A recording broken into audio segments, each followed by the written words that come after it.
We're here with the wide receiver positional rankings. Waited a long time to give you guys this one. I don't want to give no bullshit before. Let's get right into the wide receiver. Right into it? All right. 4 big names just missed my list. I know regardless of who you talk to, no matter who you debate, this list would be completely different having a conversation with anybody. Literally anybody, but I'm going to do it. JJ would have been the next on the list because he put up 1,000 yards in that time span. With like 8 games, yes. dude. He was an absolute – also missed because of the same thing, yes, right? Because of that. But these ones I feel like were a lot more tough. But, I mean, JJ literally – I had to show him some respect there. Amari Cooper, who I know is going to be on your list. No. Really? He's an honorable mention right here. Wow. He's an honorable mention right here. Okay, good. I like the way this is going. I heard you say before that Kev's going to be upset with these 2 episodes, so I'm assuming that Stephon Diggs is off your list, also off of my list. Yep. Jamar Chase, also off of my list. Also off my list. Wow. There we go. All right. We got okay. it. There's a name that missed that I want to – do you have one more? I don't. That's all my adjustments. I have one more, and this is my 11. JJ's not my 11. I wanted to put this guy in here so bad, but I didn't. And I look at the guy I have at 9, and I even might switch my 10 and my 9. He's switching right now. I don't know. So at 11, right on the 10B is Michael Pittman. Oh, you left him off. I did. Oh. You got him high up, don't you? I don't have him that high up, but definitely wasn't in this conversation of being questioned on the list. When you hear 9, he's the guy that I think I would have switched with 9. The guy at 10 I wanted in here no matter what. You go so first. At 10, Steve, a career resurgence. I don't want to say career resurgence because he had an off year last year. Devontae Adams? No. Is he on your list? No. He's not on mine. No, I get it. Let's go. We're starting right. Keenan Allen's number 10 on my list, Steve. Okay. So I think Keenan Allen, after the year he had last year with the injuries and just really pissing everybody off that had him in fantasy, comes out this year and he's an unbelievable player. He had games where he was completely taken over. And then Herbert comes out and he still kind of produces a little bit. Obviously, it was lesser, but I'm not going to harm him for having lesser numbers just because his quarterback went out. He still put up some decent numbers. When Herbert was in there, though, this dude was like a 30-point-a-game fantasy guy. This guy was putting up hundreds of yards, multiple games, 10 catches a game, had games with 13 catches. He had 7 touchdowns here. So his stat line was 108, 1,243 yards, and 7 touchdowns. Yeah, look, Keenan Allen's on the list. So I respect his game a lot. I think the move that just happened for him to go over to Chicago, I think that's going to be really beneficial for Caleb Williams' development going forward. Game-changing. I think this is the best pair of wide receivers that Keenan Allen has been with, and that's a bold statement knowing how long he's been in L.A. I think I could say the same exact thing for DJ Moore. I think the Swift move is a little weird because I just feel like there were better running backs that got the same amount of money that he got.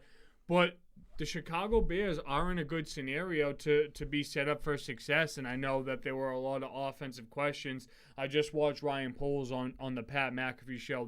They were at the NFL meetings, and they had O'Connell go through, Raheem Morris. They had Brandon Bean, all these guys going through. So I literally was glued to the TV for 4 hours yesterday. Danielle and Matt, what the hell are we watching? What is this? Whatever. Did you see Barstool break down the picture that they take every year? No, I didn't. Big Cat did one. It was funny. They were just putting all these coaches on blast. Mayo shows up in a T-shirt because these guys they go there, they're like, oh, what are we doing? Only the coaches, the new coaches clearly had no idea what this was really going to be. Yeah, absolutely. But to Keenan Allen, he was real close, but I would have had all of those guys on this list above him, knowing that Keenan Allen has had years like this. He had a great pair of a wide receiver quarterback relationship with Justin Herbert, but didn't get them anywhere. 10, Brandon Ayuk. So I'm expecting Ayuk to be in your top 6 if you want me to be real. You don't have to spoil it for me. Steve, he's 9. He's 9? So he's 9. Okay. He's right there. We're super close. All right. Well, I'm glad about that. Thought that this was a big year with 75 receptions. Obviously, Deebo Samuel is expected to be, the guy there. There was a lot of offseason talk currently with Ayuk and his contract scenario. Debo and the Ravens because that's such like a magical fit. And I get it. I just don't think the Ravens are in the wide receiver market like that. But it's really tough because there are guys above Brandon Ayuk who had less yards or less statistical impact. But I do just feel like you diminished Kittle a little bit because of the volume to go around in the spread between the weapons that San Francisco has. I think that plays into an extent here. The thing with Brandon Ayuk is I feel like he was the least dominant out of like all of these guys too. And that's not saying that he can't go and be a number one dominant wide receiver somewhere else. He's just not asked to be that in San Francisco. And I think that does affect how we view the players. But I think that we also have to keep that in mind. What I thought was most impressive about Brandon Ayuk here though was that a lot of his yards came just strictly from the catches. He only had 382 yards after the catch. So you're talking about 1,000 of his yards. Like, this dude's catching contested. He's catching down the field.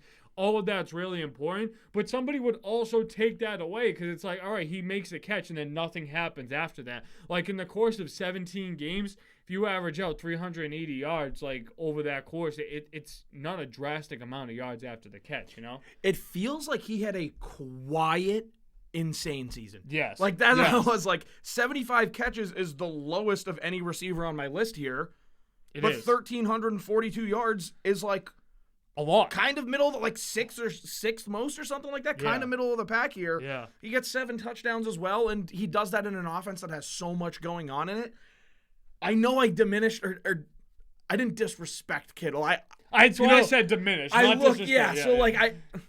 get what you're saying, and watching the video back today, check out the tight end positional rankings. We just dropped them on YouTube today, but watching back, could I have put him up there more? Absolutely. Brandon Ayuk I had to put in here because when we look at some of these guys, we've seen like their seasons and they just rack up consistent good seasons. This is the first season where I went, Brandon Ayuk has made the top 10. Now this is a standard that I need him to meet.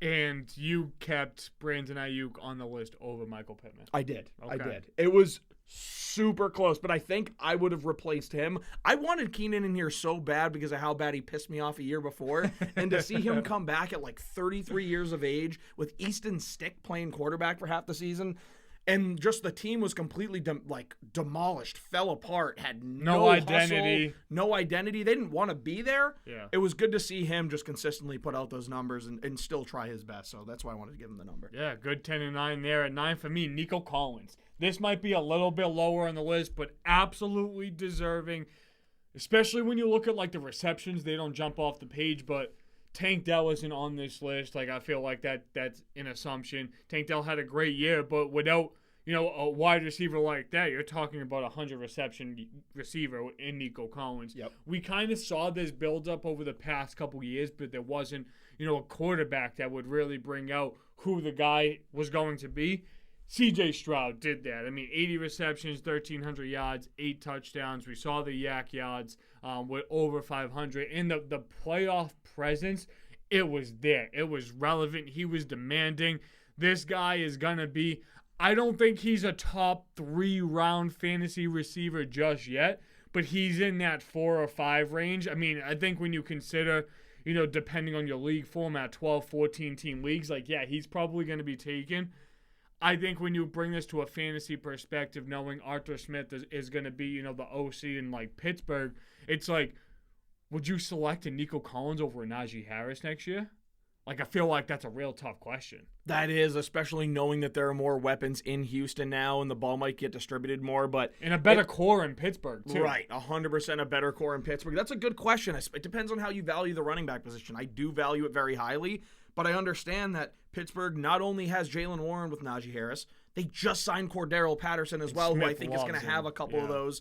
I think that when you see Justin Fields I think Justin Fields will ultimately take over that quarterback room. Do you? I do. I feel like they gave it to him. Like Russ, without, I feel like they brought him in, with the locker room and everything, knowing that, it was going down the way it was. And I think that's why Kenny Pickett's more out, because Justin Fields was in a scenario where it was like, all right, I know I'm not going to be in Chicago if they're drafting, Williams, but it just seemed like the starting opportunities kind of dwindled down. where I'm looking is I'm seeing Russ Wilson's got to play two really tough defenses twice a year in the Ravens and the Browns. I don't know that I would give him a short leash, but I feel like it's at the point where people are just going to start giving Russell Wilson a short leash because he's like, all right, we saw this is exactly what happened in Pittsburgh. It didn't work, or in Denver, didn't work out. We have Justin Fields, but then I can also see them kind of hold him back on Fields and say, hey, if you want an extension, it's not going to be as much because you didn't play all year. I feel like they saw the opportunity to, one, completely change their quarterback room. Yep. Two, I feel like they're like, oh, this is a bargain.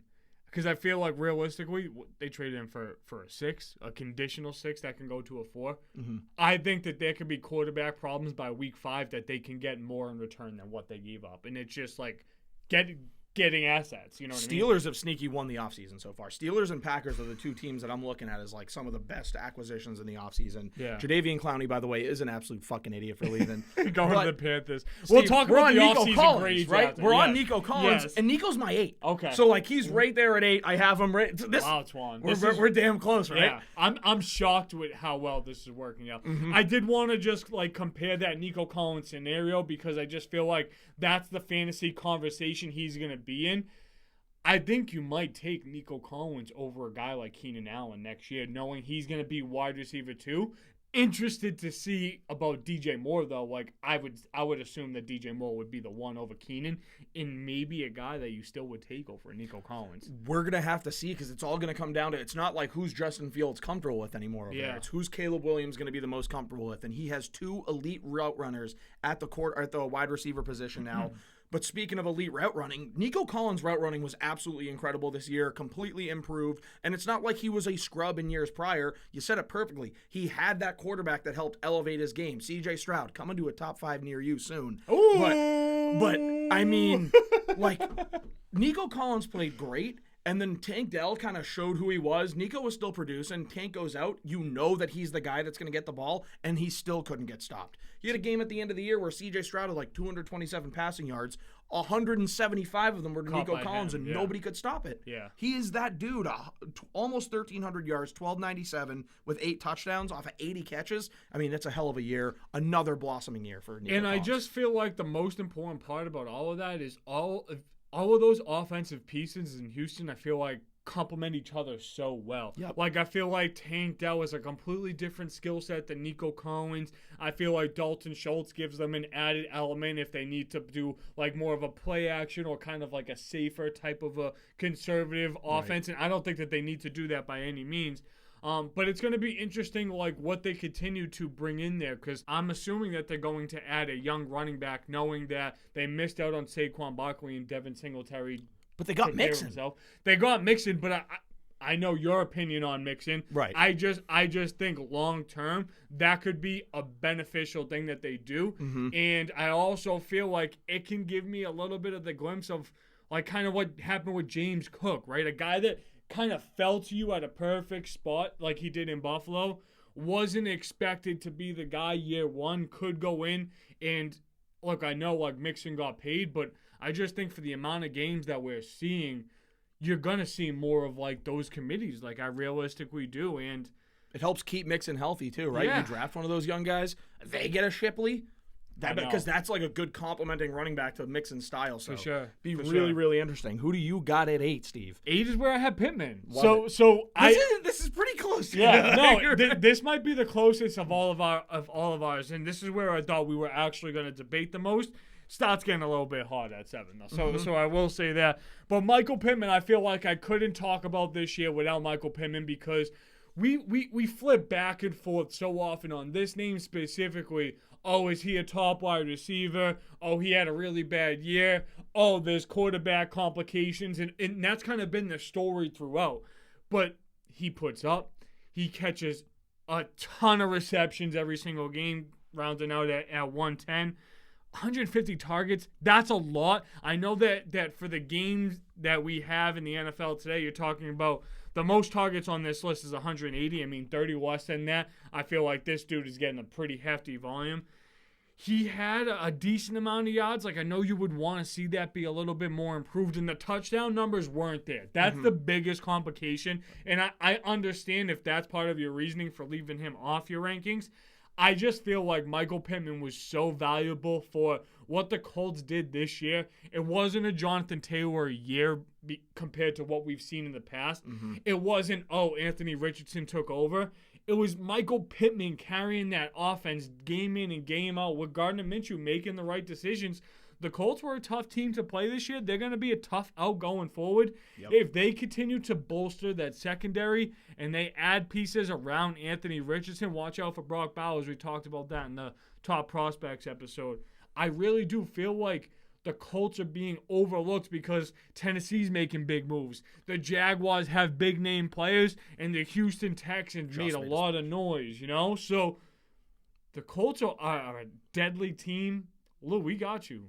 Dude, they're good. Yeah. I'm really excited to see what happens this year. Steve, at 7, you like this guy a lot. I, at the beginning of the season, would not have thought he would have made the top 15.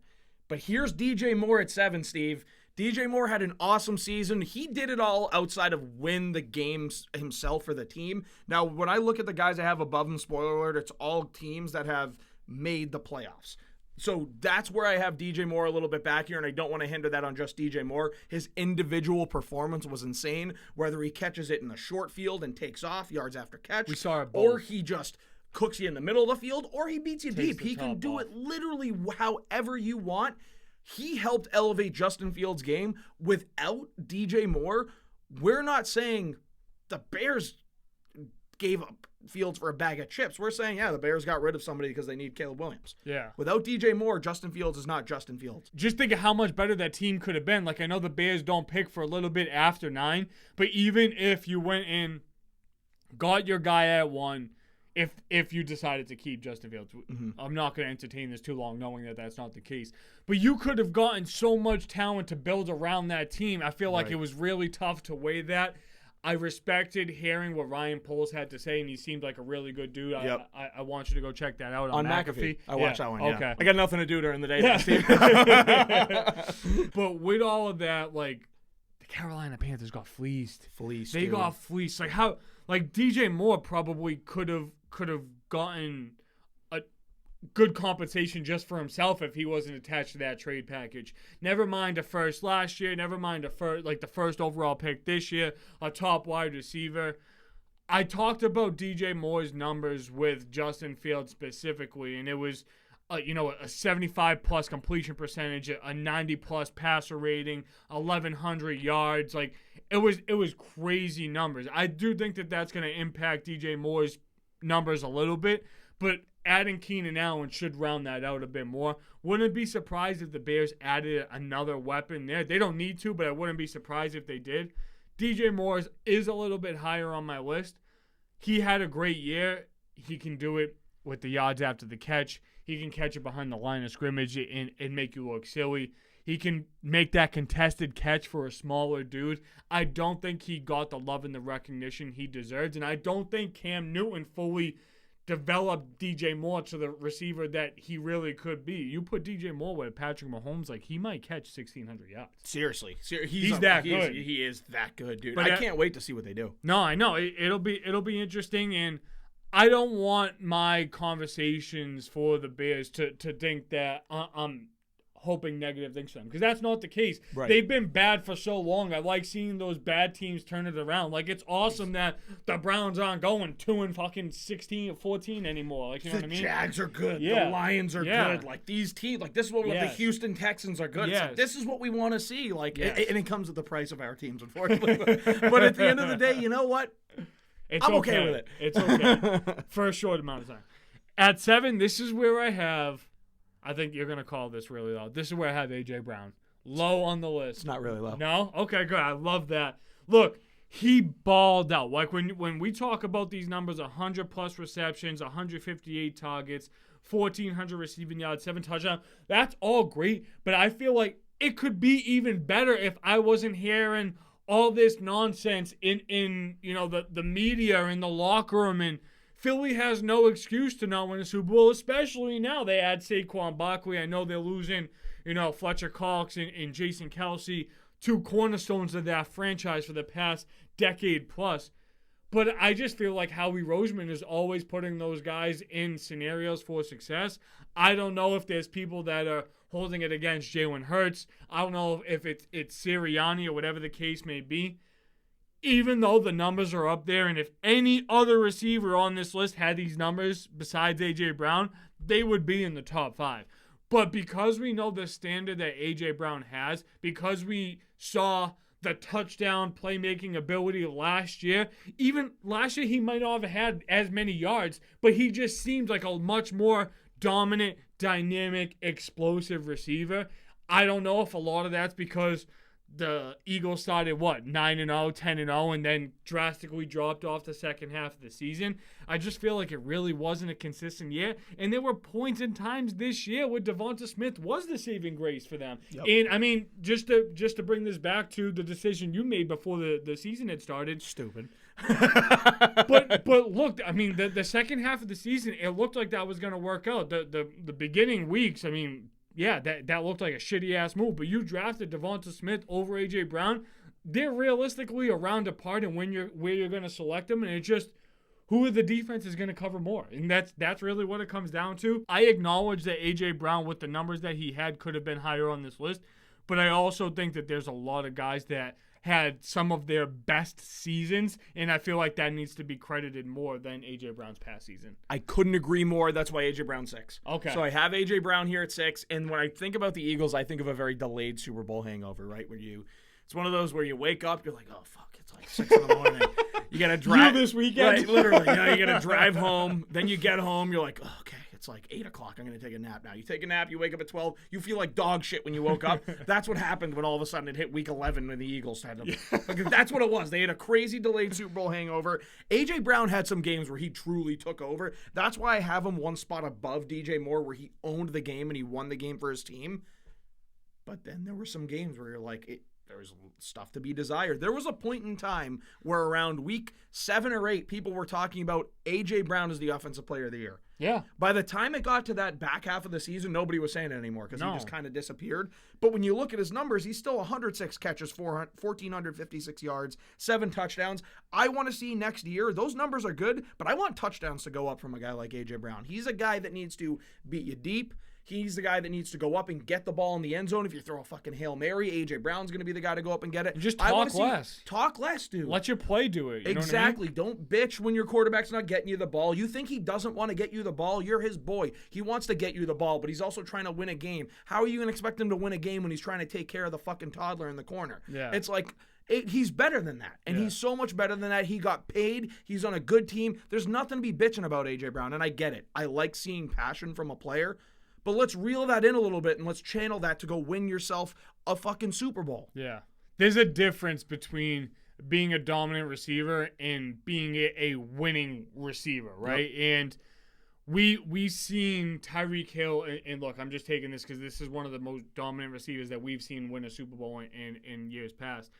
He exploded going to Miami knowing that the culture was going to be drastically different. Yep. But we saw how his numbers were different, but he could still keep that dynamic playmaking ability in just a smaller volume size, you know? So I feel like that's my comparison there. Still a great year. I mean, you're talking about top 7 receivers in the NFL, and he's right there.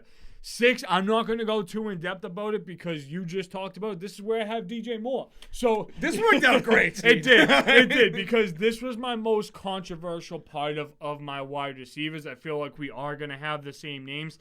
If you leave any of these guys in my top 5 out, like we might have to like scrap on site. So there's no way. We gotta have the same guys. I'm hoping so, especially when we talk about the honorable mention. So DJ Moore was my 6. I put him above AJ Brown because I truthfully feel like this was his coming out year. Like this was DJ Moore.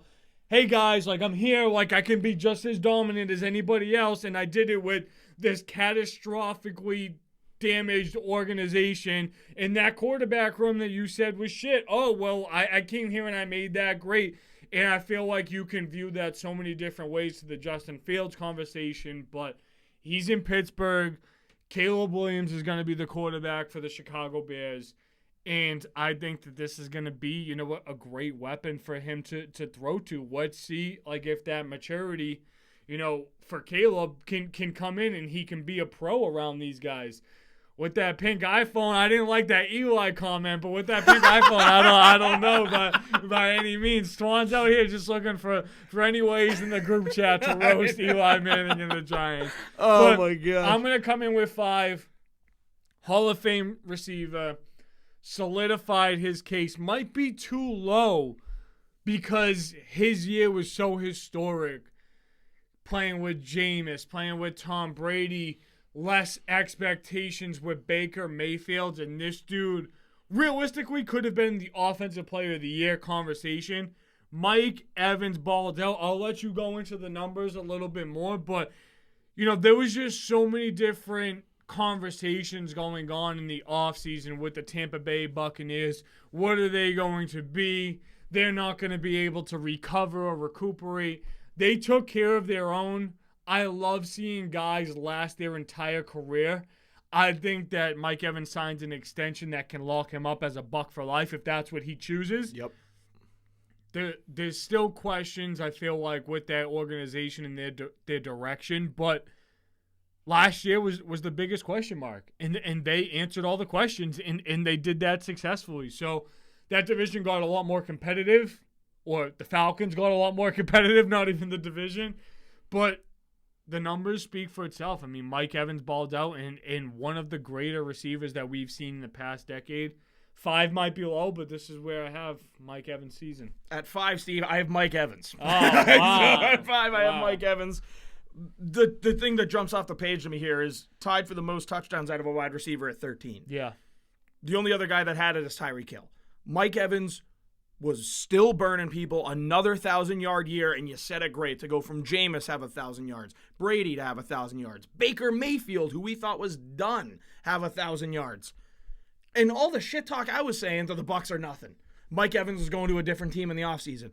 Mike Evans stayed home. Mike Evans got paid this year, and Mike Evans made the top 5 since the Sandbox wide receiver rankings. That's right. And something that I heard him kind of comment on with just the whole Baker Mayfield thing is I know that there was a lot of conversation or controversy when Baker Mayfield was signed there, but he made a great point.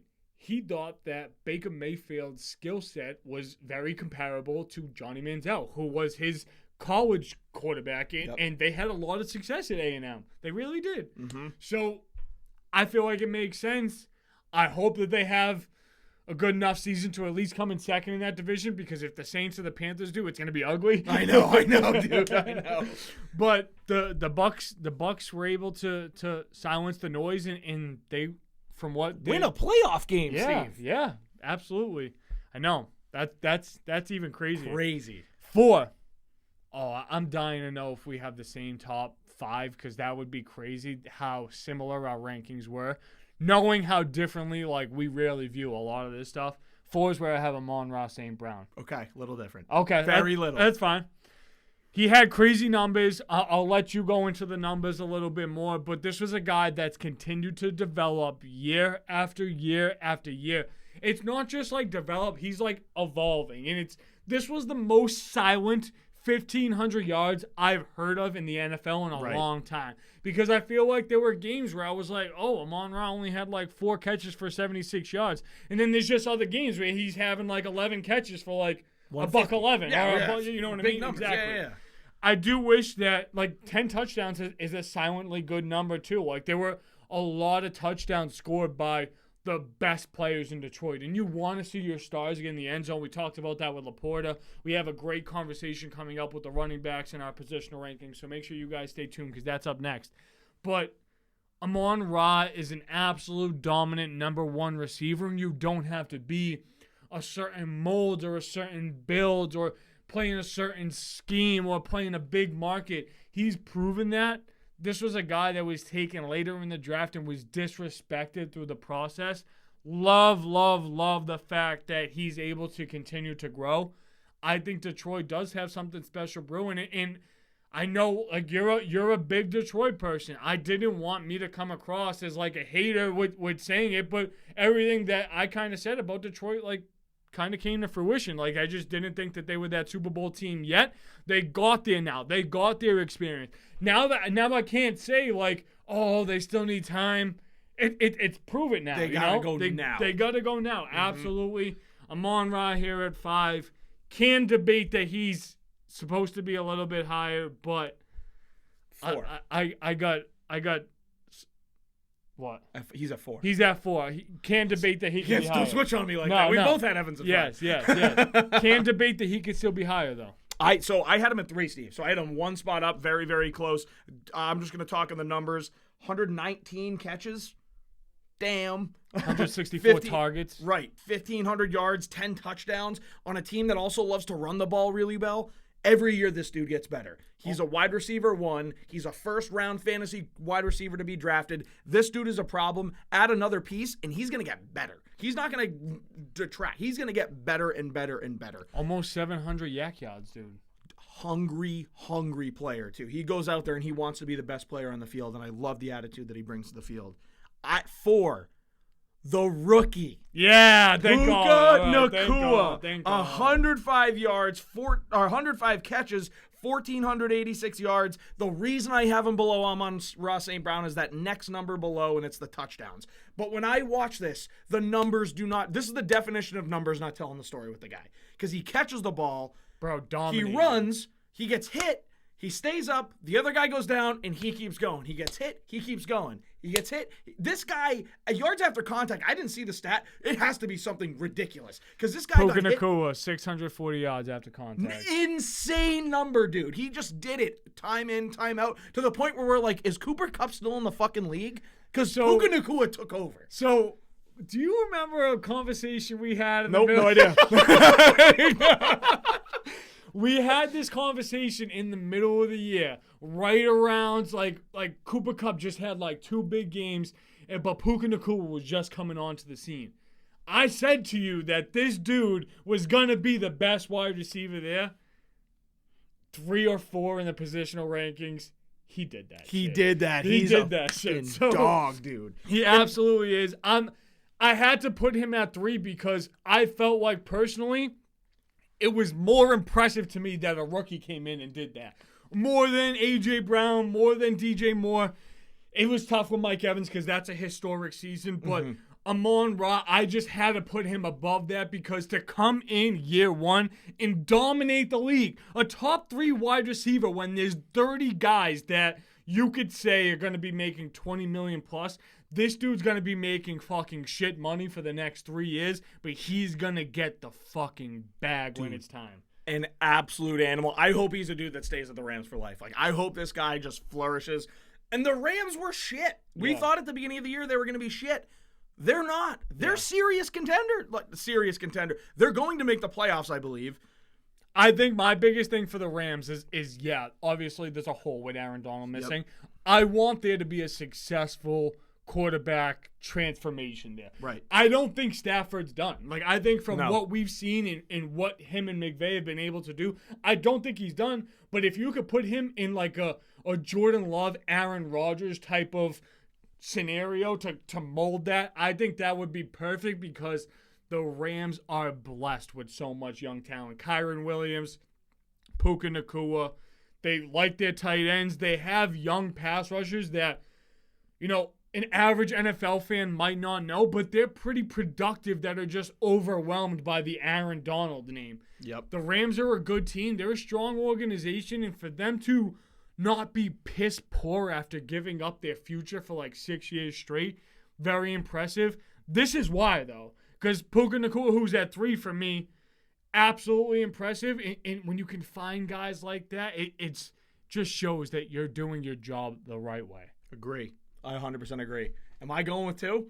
I think we have the same 2 and 1 because I can't imagine you gave Tyreek Hill 1. I 100% agree. So yeah, let's go. So you could take. I'll take Tyreek. Yeah, go ahead.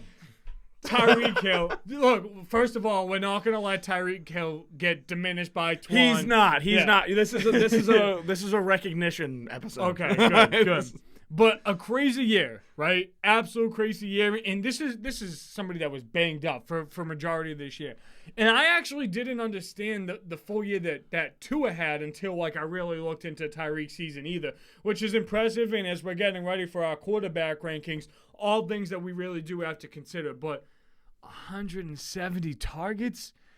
You can really combine the Giants wide receivers didn't get 170 targets this season. Tyreek Hill got that himself. Insane. 1,800 yards, 13 touchdowns, 120 receptions, 700 yak yards, just about. I mean, like a burner, multiple games of multiple touchdowns, making Miami exciting for football for the first time in a long time. I mean, Tyreek Hill, the cheetah, he's going to keep changing the wide receiver position. I thought if he stayed fully healthy, he could have sniffed 2,000, honestly. 100%. I agree. But, I mean, he could have been one. But at one, I mean, it's only right that this dude came and took the scene, and I'm going to hand it over to you, Twan. How long have we been saying that it's time for this to happen? And it happened. The best wide receiver in the NFL this year was Ceedee Lamb of the Dallas Cowboys. Imagine if I was like Jalen Hyatt of the... I mean, I would have been pissed. Yeah, right. 135 catches, 1,750 yards, 12 touchdowns. The dude was an animal. I mean, every single game this guy had, he made an impact. Yeah. Significant impact to the point where we didn't care that Dallas decided they didn't want to run the ball. It just worked when you gave the ball to Ceedee. Feed the guy. He was absolutely explosive.